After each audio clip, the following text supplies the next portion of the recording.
Eh bien donc, Emmanuel Lopez, qui enseigne à l'université de Matsuyama, va nous parler aujourd'hui des devoirs et du temps que ça prend pour corriger.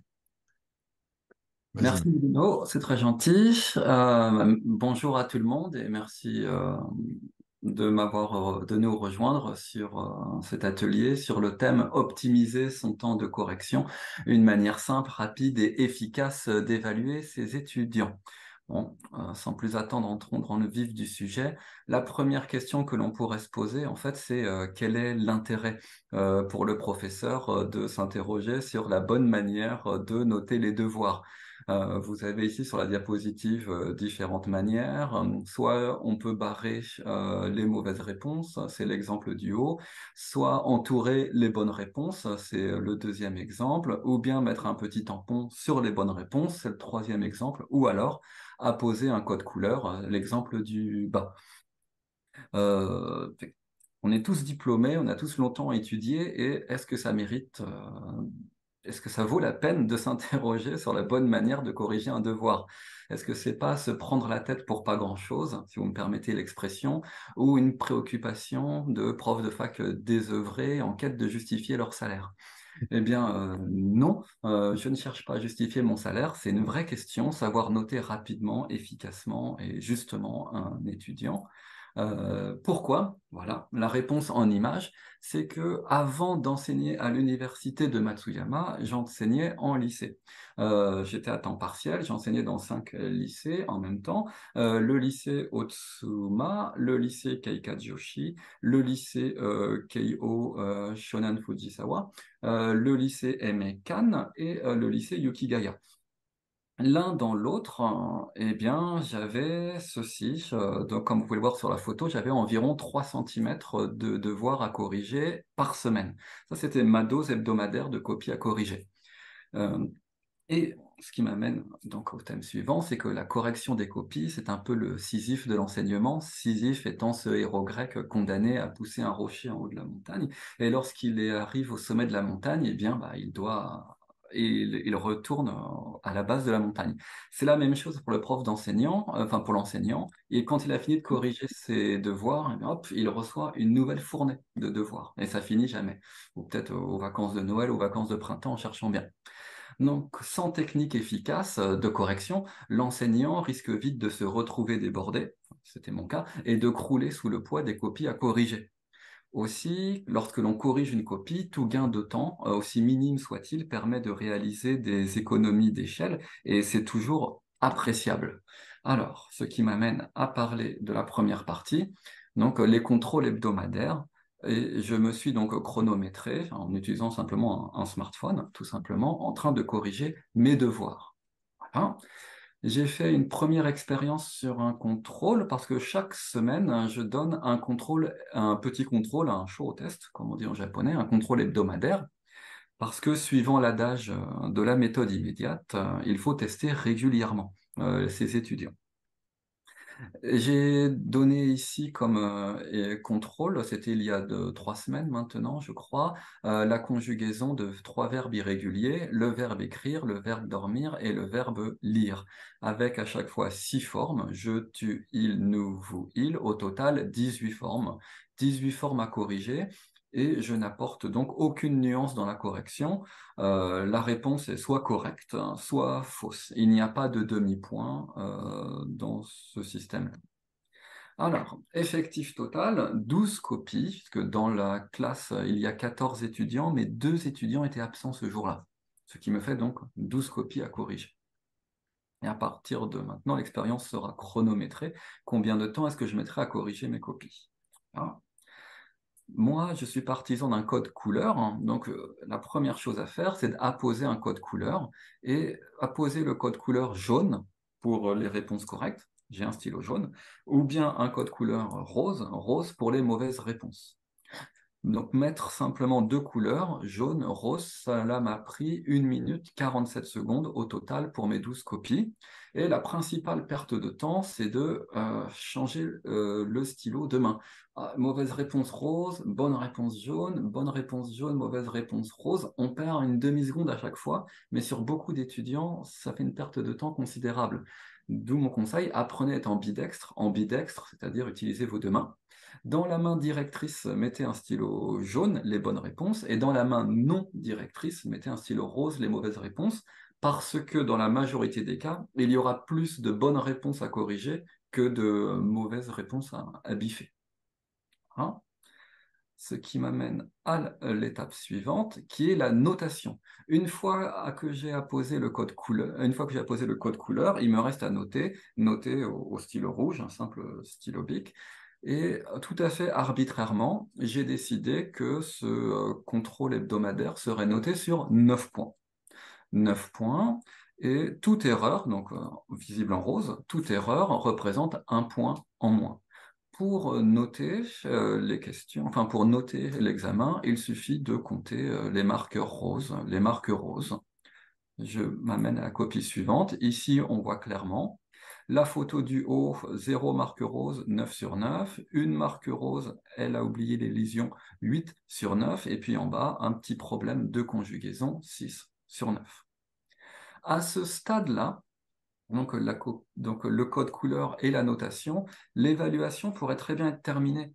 Je pourrais rendre la copie telle qu'elle à l'étudiant.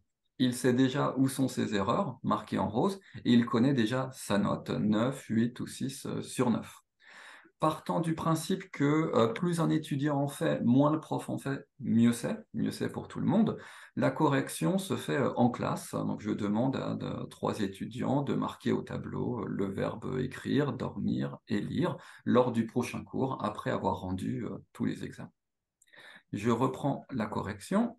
J'ajoute maintenant un petit commentaire. Ajouter un commentaire, soit bravo, soit bon courage, m'a pris 1 minute et 25 secondes, toujours au stylo rouge, avec ce stylo-ci. Ce petit message personnel, il n'a pas vraiment de but pédagogique très clair. Plutôt, c'est simplement humaniser la relation moi-même, l'enseignant, avec mes étudiants. Parce que je rends la copie en même temps que je fais l'appel. Et c'est l'occasion de dire à l'étudiant, bon courage, vas-y, t'as bien, t'es en progrès, ne t'arrête pas. Le petit message, bravo ou bon courage, il est personnel, mais il n'est pas personnalisé.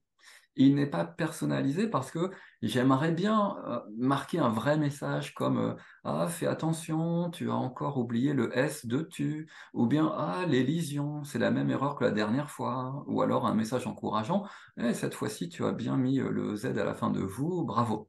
Mais non, même si j'aimerais le faire, j'ai pas le temps de marquer un message individuel pour chaque étudiant.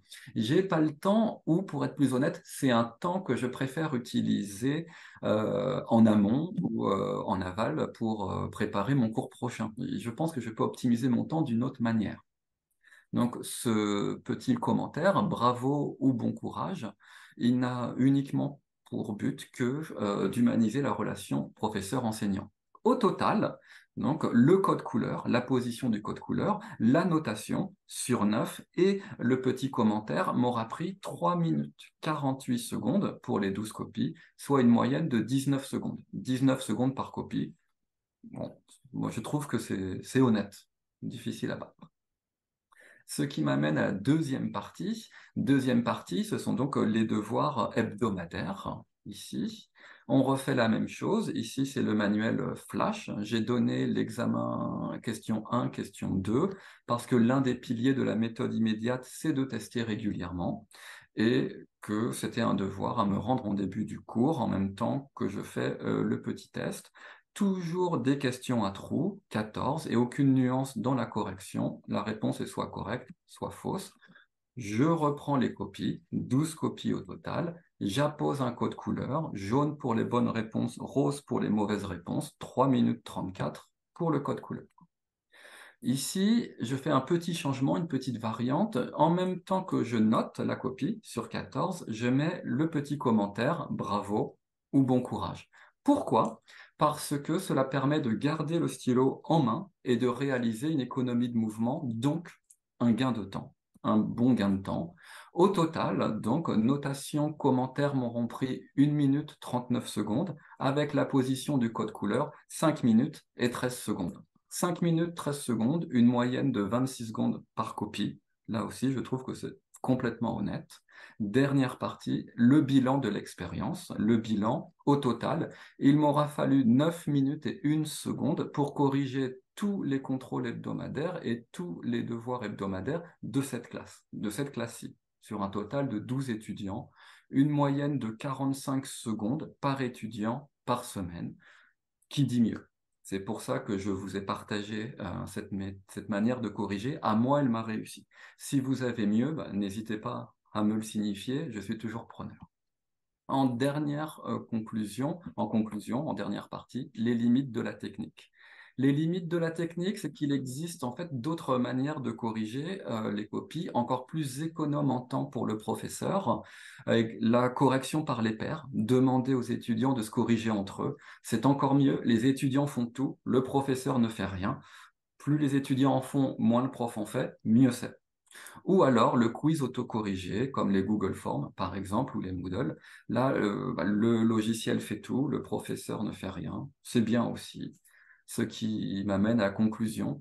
Les stylos, est-ce que c'est du passé? J'ai 42 ans, je suis quelqu'un de vieux. J'appartiens peut-être à une autre génération.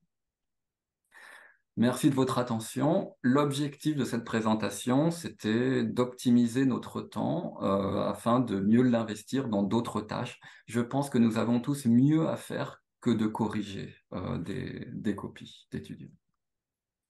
Voilà. Donc, ce que je voulais vous montrer. Donc, comme je vous le dis, hein, j'adore cette sensation de papier. Quand l'étudiant me rend son papier et que je lui rends son papier, c'est un moment de partage individuel. C'est pour ça que je voulais vous partager mon expérience. Merci à vous. Merci beaucoup, Emmanuel. Eh ben, je pense qu'on aime tous le papier ici et c'est très intéressant d'avoir cette perspective de temps. Alors, je laisse les participants réagir ou poser des questions. Oui. Comment? Moi, par rapport au début, vous m'entendez? Ça va? On Tout entend, à fait. on a entendu aussi une espèce de tronçonneuse derrière. Oui, oui, je suis désolée. C'est mon mari dehors, là. Ah bah, ça met de la convivialité. Voilà. Comment, oui. Au début, tu as parlé de 4 façons pour corriger avec les marqueurs ou. Oui, alors c'est différent. J'ai demandé à mes collègues comment faites-vous pour corriger vos copies et certains m'ont dit première manière, c'est simplement de biffer les mauvaises réponses, ce qui est c'est ce qui est une manière tout à fait légitime, bien sûr. Deuxième manière, un peu plus à la japonaise, c'est d'entourer les bonnes réponses dans un cercle rouge. Ce qui est tout aussi légitime. Et la troisième manière que mes collègues m'ont partagée, c'était de mettre un tampon, un INCAN, un tampon sur les bonnes réponses ou les mauvaises réponses. Un instant, je reviens sur la vidéo. Non, c'est pas ici. C'est pas grave. Bon, c'était donc trois manières. Biffer les mauvaises, entourer les bonnes, mettre un tampon sur les bonnes réponses. Ça aussi, ça permet de gagner du temps. Et je présentais la quatrième, celle qui m'a, à moi, ben, bien réussi, le code couleur, jaune pour les bonnes réponses, rose pour les mauvaises réponses. Simplement parce que rose pour les mauvaises réponses, j'ai l'impression que j'étais un peu le père Fouettard. Je disais aux étudiants, eh, t'as raté là, t'as raté là, t'as raté là. Euh, c'est tout. Bah, je trouvais ça intéressant l'idée de mettre en exergue les bonnes réponses aussi, quoi, avec le marqueur jaune. Merci beaucoup. Pour encourager l'étudiant, créer un Oui. contact humain, c'est tout, enfin, une relation.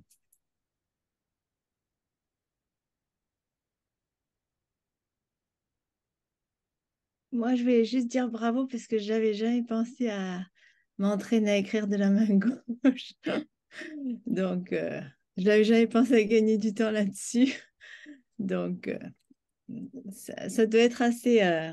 Quand, si j'essaie d'imaginer, je pense qu'on est assez efficace si on a les deux mains comme ça. Ça doit augmenter la rapidité en général aussi, je pense. Parce qu'on ne Alors, perd pas de temps et donc. Bravo, je m'attendais à tous les trucs, mais pas à celui-là. Décidément, les séminaires, on apprend toujours quelque chose. Bravo.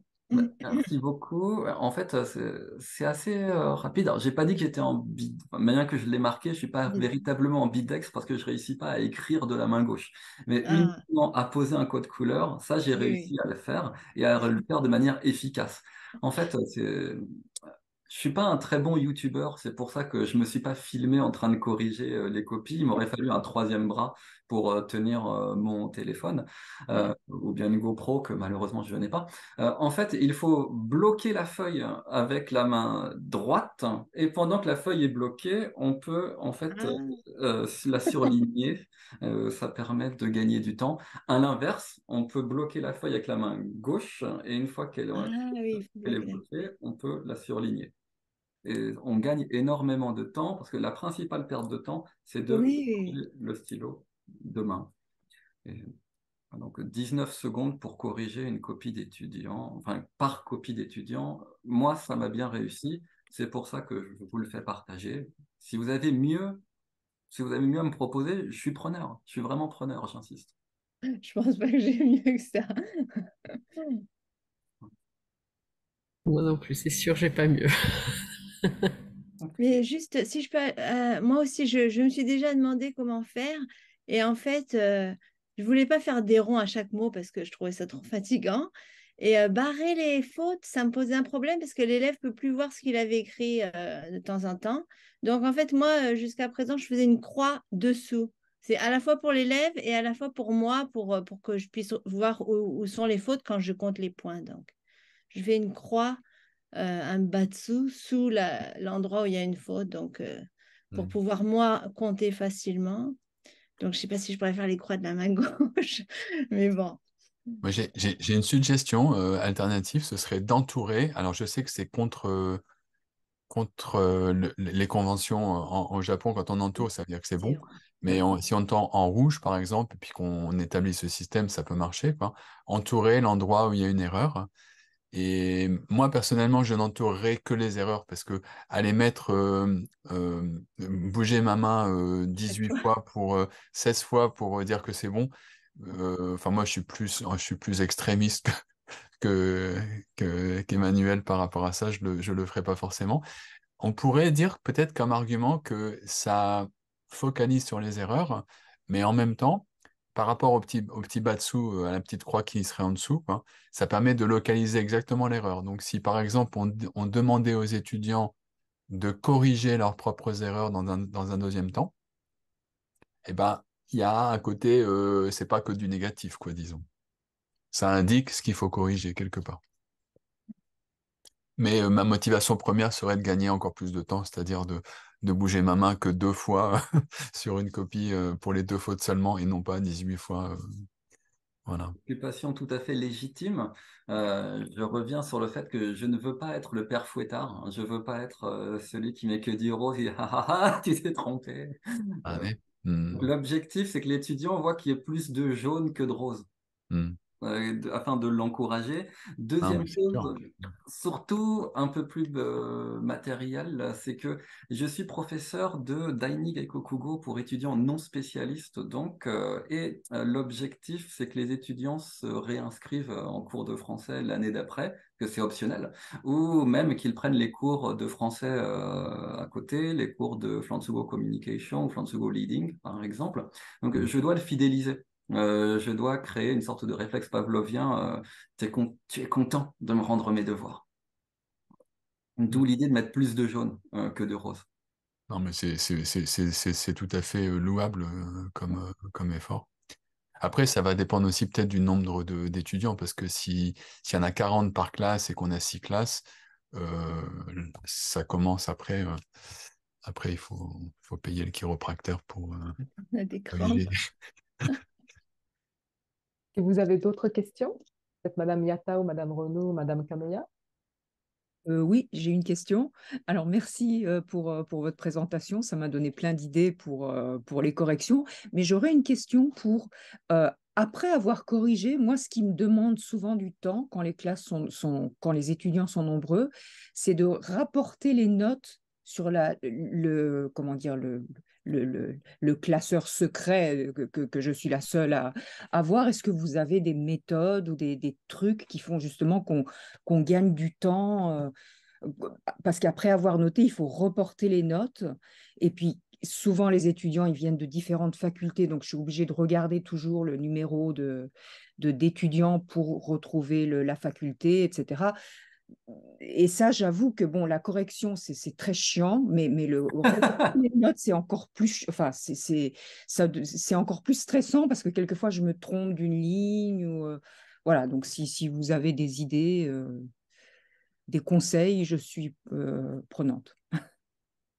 Alors, malheureusement, je dois avouer que le report de notes, effectivement, enfin, plutôt l'entrée de données, effectivement, ça prend pas mal de temps. Moi, j'ai abandonné le papier, ça m'a déjà appris ça m'a déjà sauvé pas mal économisé pas mal de temps. Donc, je mets tout dans mon classeur Excel. Et l'important, c'est de corriger, enfin, je pense que nous le faisons tous ici, c'est de corriger, c'est de classer les copies par ordre alphabétique, enfin, par ordre des étudiants, qui sont par ordre alphabétique hiragana, donc, et donc de noter les notes dans le même ordre que les copies. Ça m'a permis de gagner pas mal de temps. Simplement parce que je demande aux étudiants de me rendre les copies dans l'ordre de leur place. C'est une technique de lycée. Au lycée, les étudiants ont une place fixe, à la différence de l'université, et au lycée, les étudiants sont assis par ordre alphabétique, Hmm. enfin, de hiragana. Ce qui fait que les étudiants me rendaient leurs copies par ordre alphabétique, et ça permettait un gain de temps considérable lorsque j'enregistrais les notes. Lorsque j'ai effectué Lorsque je suis allé à l'université, je me suis rendu compte que les étudiants s'asseyaient où ils voulaient, ça changeait même chaque semaine au gré des amitiés ou des inimitiés. Et là, je me suis rendu compte que je mettais du temps à enregistrer les notes et maintenant que je demande aux étudiants de me rendre leurs feuilles par ordre alphabétique, je gagne du temps. Mais malheureusement, en dehors de ça, je n'ai pas plus de choses à vous dire, si ce n'est abandonner le papier pour ceux qui continuent d'écrire au papier et entrer directement sur votre fichier Excel. Ça gagne vraiment énormément de temps. Avant, j'écrivais sur mon classeur papier et je reportais mon classeur papier sur mon fichier Excel à la fin du trimestre. Hmm. Mais non, entrer directement dans le classeur Excel m'a permis de gagner énormément de temps. Ça, c'est ma manière à moi de faire. Abandonner le papier, je le dirai jamais assez. Pour ce qui est du Excel. D'accord. Il D'accord, y a, merci. il y a un truc un peu alternatif au fait de apprendre aux étudiants à rendre dans un ordre particulier, qui peut être quand même un peu périlleux, j'imagine, quand on a des grandes classes, c'est de leur donner un numéro de classe. Enfin, moi, c'est ce que je faisais. J'imprimais ma liste d'étudiants, donc de 1 à 40, par exemple. Je la projetais et je demandais aux étudiants de mettre sur leur fiche de notes et leur carte de placement ce numéro, classe Naibango. Et donc, Mhm. c'était le numéro 17, c'est la personne qui est en 17e position dans cette feuille-là. Donc, et c'était écrit à chaque chose qui me rendait. Et du coup, ça permet de localiser plus rapidement que d'aller chercher, effectivement, si on doit aller chercher le, le katakana ou l'alphabet, c'est toujours long. Mais bon, c'est pas la solution miracle non plus. Non, mais c'est une idée géniale. Elle est pas Classe mal. Naibango. C'est très simple, en fait. Il suffit d'imprimer la liste qu'on a de l'université. Soit il y a déjà un numéro, soit on l'écrit soi-même, hein, 1, 2, 3, 4, 5, etc. On le projette un coup et on dit c'est votre classe, c'est votre numéro de classe pour ce semestre. Écrivez-le tout de suite sur votre fiche de notes et sur votre carte de placement. Et puis voilà, c'est fait une fois pour toutes et voilà. Ah, Ouais, oui. moi aussi j'utilise ça. Pardon, c'est bruyant, je vais couper. Non, non, pas de On a souci. l'impression qu'il attend que tu parles.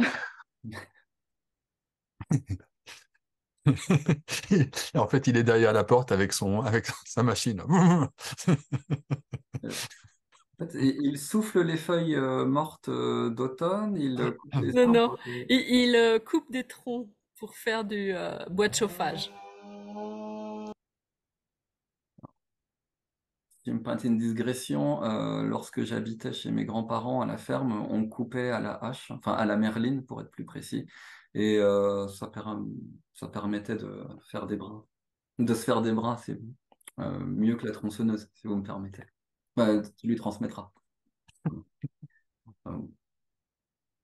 Euh, Autrement, je pensais un peu à la carte de placement. Je digresse un petit peu, parce que selon la méthode immédiate, pour encourager les étudiants à parler chaque semaine avec un étudiant différent, je les faisais changer de place chaque semaine, ce qui faisait que l'ordre dans lequel ils me rendaient leur papier était changé, varié chaque semaine, ce qui me faisait perdre du temps. Ce qui me fait que Bruno, effectivement, et Mallory aussi, votre manière d'attribuer un numéro interne propre à cette classe, à chaque étudiant, me paraît génial. Donc, Madame Et en Camélia, même temps, ça permet effectivement d'utiliser le système de carte de placement qui a des avantages énormes, énormes, vraiment, quoi. C'est à la fois flexible et ça permet de placer les étudiants dans la classe géographiquement comme on le désire et de varier les pairs. Enfin, il y a vraiment beaucoup d'avantages, effectivement. Ouais. Mm. Oui, depuis que mis, que j'ai adopté cette méthode des cartes de placement, donc je leur donne en début d'année leur carte avec leur nom. Ils peuvent plier la carte de placement pour que je puisse voir leur nom aussi, ça leur sert d'un fouda. Et donc ils ont leur numéro, leur nom, et de l'autre côté, pour chaque jour de cours, ils ont un petit espace pour poser une question ou pour faire un commentaire. Et alors ça marche euh, du feu de Dieu. Euh, ça marche mieux que prévu et j'en espérais pas tant Mm. parce que après il faut répondre aux questions. Je peux pas leur laisser poser des questions et ne pas y répondre. Mm. Donc en début de cours, pour chaque début de cours, je prépare une petite présentation PowerPoint avec la question, parce qu'elles ne sont pas toujours en français, donc je les reformule en français. La question en français que j'explique quand même au cas où. Et donc ma réponse en français le plus clair possible, enfin le plus simple possible, et parfois avec quelques illustrations, et on passe comme ça le début de cours à répondre aux questions. D'accord. Vraiment une très bonne idée, hein. Super. Oui, c'est très Ouais, ouais. bien, mais Mm. ça mange quand même un petit peu de temps de cours, quoi. Alors j'essaye de... Alors, parfois, je dis, bon, je ne réponds pas parce qu'ils posent parfois plus ou moins 2 fois la même question. Bon. Alors là, je dis, bon, je ne réponds pas à toutes les questions parce qu'il y en a auxquelles j'ai déjà répondu et, et j'essaye de faire enfin, le plus rapidement possible. Mais donc, il y a des questions personnelles, il y a des questions sur la France, il y a des questions sur le cours. Il y a 3 types de questions.